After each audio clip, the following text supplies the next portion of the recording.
Reactions of phenols. In phenols, what type of reactions will be going on? Let us see. First of all, generally in phenols, electrophilic substitutional reactions will be taken place. Electrophilic substitutional reactions will be taken place. I think that is, the hydrogen is to be substituted by the incoming group. So this electrophilic substitutional reactions will be favorable towards the takes place. So some reasons are there. 3 reasons are there. Why these? How these electrophilic substitutional reactions are taking place? That is more important. Here in phenol, that means OH group is there. What is this OH group is there? It activates towards the electrophilic substitutional reactions. This only OH group is activates the electrophilic substitutional reactions only. That is the one. So where it will be directing? Already we know the resonance structures in phenol we discussed. So generally it will be directing towards the ortho and para positions only. Okay, that means it directs the incoming group towards the ortho and para positions. Why? Because at the electron rich places are there. That means 3 places are there, electron rich places, due to the resonance effect caused by the OH group. OH group is causing. Already we had the discussion that okay, since this oxygen is having the lone pair of electrons, so it will delocalize the internal benzene ring. So at ortho and para positions only. So that is the electron rich places are there. So the whatever the incoming group is there, it will direct towards the. These are the 3 important points. So that's why electrophilic substitutional reactions will be taking place in the phenol. So what type of electrophilic substitutional reactions? First of all, first reaction is nitration. That means introduction of nitro group. So generally phenol, if it is treated with in the presence of nitric acid, HNO3 concentrated nitric acid, it will give the 2 products, that is orthonitrophenol and paranitrophenol. Paranitrophenol. Out of these 2, which will be the major product? Already we know that this is the major product since it is having the symmetry. Okay, so major product and minor product. These 2 products will be separated by using a process. That process we are calling it as steam distillation. They will ask this one more questions.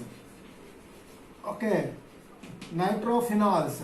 That means orthonitrophenol, paranitrophenol. These 2 mixtures will be separated by the steam distillation. How they will be separated? Let us see. Suppose if you take the orthonitrophenol, if you take it here, OH and NO2, that is a double bond O, double bond O. Here what will happen? This oxygen will have the binding with the hydrogen and forms a hydrogen bond between these 2. This bond we are calling it as intramolecular hydrogen bond. So that's why they are more volatile nature, though they will be separated. But whereas in the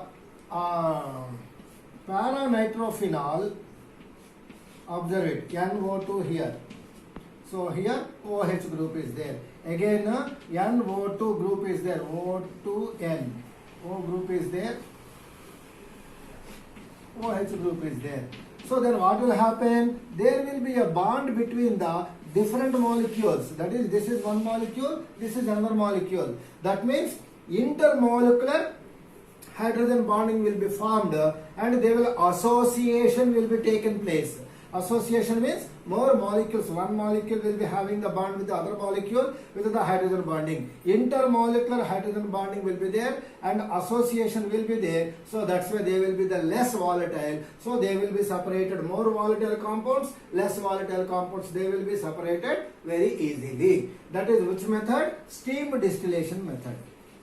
So remember this method, they will ask how they will be separated, these molecules. Why they will be separated? This is the more volatile, this is the less volatile due to the association. Intramolecular hydrogen bonding, intermolecular hydrogen bonding. Okay, suppose if it is, so this is about the nitration. Okay, and one more is also there. If you use concentrated nitric acid directly, OH molecule, if you use concentrated nitric acid, you will get 2,4,6. That is at all the positions OH, ortho positions, NO2 group, para position, NO2 group, again ortho position, NO2 group. That is 2,4,6 trinitrophenol. You will get it. Trinitrophenol, you will get it. So directly, but this product will be very less. Trinitrophenol, 2,4,6 trinitrophenol. So that is this product is very less. But to get this product, this is also we are calling it as picric acid. 2,4,6 trinitrophenol is also called the picric acid. So this picric acid, they will be made in the factories in a different way. So first this phenol will be treated with concentrated sulfuric acid, H2SO4. So you will get only 2,4-disulfonic acid. 2,4-disulfonic acid, HSO2, SO2H, SO2H, disulfonic acid. But we want to get the trinitro compound. Trinitro compound. Then what you have to do? This will be treated with the concentrated nitric acid, HNO3 directly now. Then these groups will be eliminated and NO2 groups have to be added. And you will get the trinitrophenol. This trinitrophenol is also called picric acid. So this is the important preparation of picric acid. This will be this yield will be more. But direct nitration, it will not give that much yield. But this product will, this process will give the more yield. So this is about the nitration, electrophilic substitutional reactions. Nitration is there, and another one is there. One more, halogenation. Halogens directly will be added. Okay, that means phenol. Generally, if it is treated with the bromine water, Br2, okay, 3Br2 or 6Br2, what you will get? You will get the tribromo, that means OH246, tribromophenol, you will get it. So bromine components we will make it by this method, that is halogenation. Halogens are to be added. So this is the more important, tribromophenol, that is 2,4,6 tribromophenol. Or this is also a important product of this bromination. Yes. So this is about the phenol reactions. Remember. Now let us see some name reactions which are going on, which are taking place in phenols.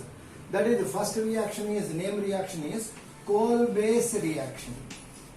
Coal-base reaction. So in this one, first you try to find out from which compound which we are making the other compound. That is from the compound which we are taking and what is the product we are getting. So these are called the conversions also. That means they may ask, okay, the phenol to salicylic acid. Salicylic acid or orthohydroxy benzoic acid. How you will count? Orthohydroxy salicylic acid is generally, it is also called the orthohydroxy. Hydroxyl position in the ortho acid, benzoic acid. Orthohydroxy benzoic acid is also called the salicylic acid. Orthohydroxy benzoic acid. How you will convert? That is nothing but the Kolbe's reaction. First, already we know that, okay, if the phenol is treated with the sodium metal or sodium hydroxide, whatever you take it, it will give the phenoxide ion. Phenoxide ion is more reactive than the phenol. So that's why first what you have to do, you have to make it first this one into the sodium phenoxide ion. That means treatment with the sodium hydroxide or sodium metal. You will get the sodium phenoxide. Further treatment with a weak electrophile, that is nothing but the carbon dioxide in the presence of an acid. Carbon dioxide in the presence of an acid, you will get the orthohydroxy benzoic acid, or it is also called the salicylic acid. So this reaction we are calling it as Kolbe's reaction. So Kolbe's reaction means, remember always, from phenol to orthohydroxy benzoic acid or salicylic acid conversion. That is called the Kolbe's reaction. So that means this salicylic acid we are getting. So that means what is the intermediate product? Sodium phenoxide.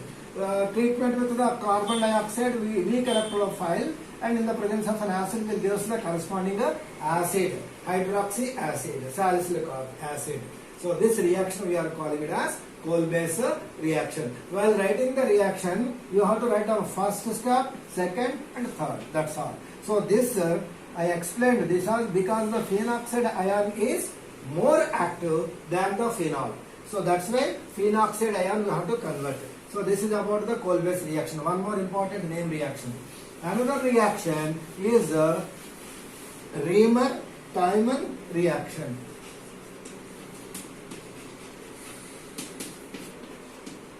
Both scientists' names. Reamer-Tiemann reaction.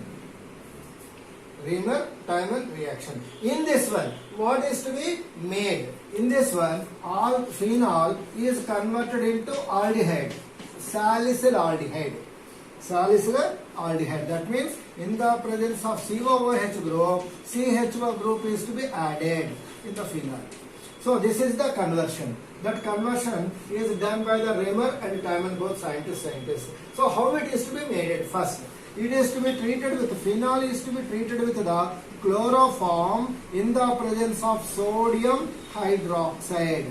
Why sodium hydroxide we are using? We have to make it to the phenoxide ion. So in this one what will happen? An intermediate product will be formed, that is CH2Cl or CHCl2 or CH2Cl and O plus and ONA. That is a minus and plus. Phenoxide ion you will get is the intermediate product. CHCl2. The main thing is CHCl2. And again, further, what you have to do? You have to remove this Cl2 and you have to introduce the O. That is aldehyde you are getting here. Aldehyde. So further one, what you have to do? It is to be treated with, okay, sodium hydroxide again. Sodium hydroxide treatment. Further treatment, it will give the directly the aldehyde. That means ONA, O minus Na plus and aldehyde group, that is CHCl2 is converted to NaCl will be there, CHO, that is the aldehyde group will be formed. Further, we have to remove this Na plus and we have to use the H. Then what is to be done? It is to be done with the acidification. If you do the acidification, further what you will get? You will get OH group, Na plus will be removed and here aldehyde group is there. That means here orthohydroxy benzaldehyde, or you can say that one, it is nothing but the salicyl aldehyde.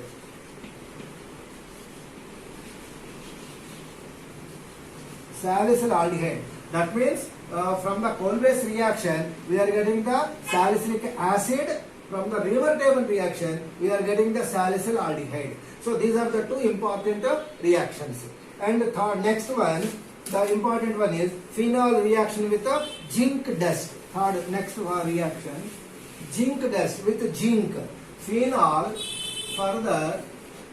So this is the important one. Phenol, if it is treated with the zinc dust, then what you will get? You will get the benzene and zinc oxide. Benzene and zinc oxide. Oxide will be removed, zinc oxide, and hydrogen will be there. That's why C6H6 it becomes. So that is called the benzene. That means from the phenol to prepare the benzene, simple, you have to treat with the zinc dust. So this is also another conversion from phenol to benzene. See with the treatment with the zinc dust. So this is the another reaction. And the last reaction is oxidation. Oxidation of phenol. This is also more important. Oxidation of phenol, what it will take place? That means oxidation means, so chromic acid, Na2Cr2O7, that is chromic acid in the presence of another acid, H2SO4. So what will happen? It will form the diketones. What they will form? Conjugated diketone. That means ketone group is there on both sides. Okay. So that is called the diketones will be formed. This diketone we will call it as benzoquinone. These diketones are also called the quinones. Benzoquinone. So this is also more important. Benzoquinone. Okay. That means this is called the chromic acid. Na2Cr2 versus sodium chromate. In the presence of an acid means it will act like an acid and forms the diketones will be formed. This is called the conjugated diketone. This is also called the benzoquinone. That is the preparation. Benzoquinone. So like this, because generally in the presence of air, oxidation, what will happen? In the presence of air, phenols, slowly they will be converted into the diketones. Black color, that is color will changes. Phenol color will slowly changes into the dark color. Diketones will be formed. So this is the about the reactions in the phenols.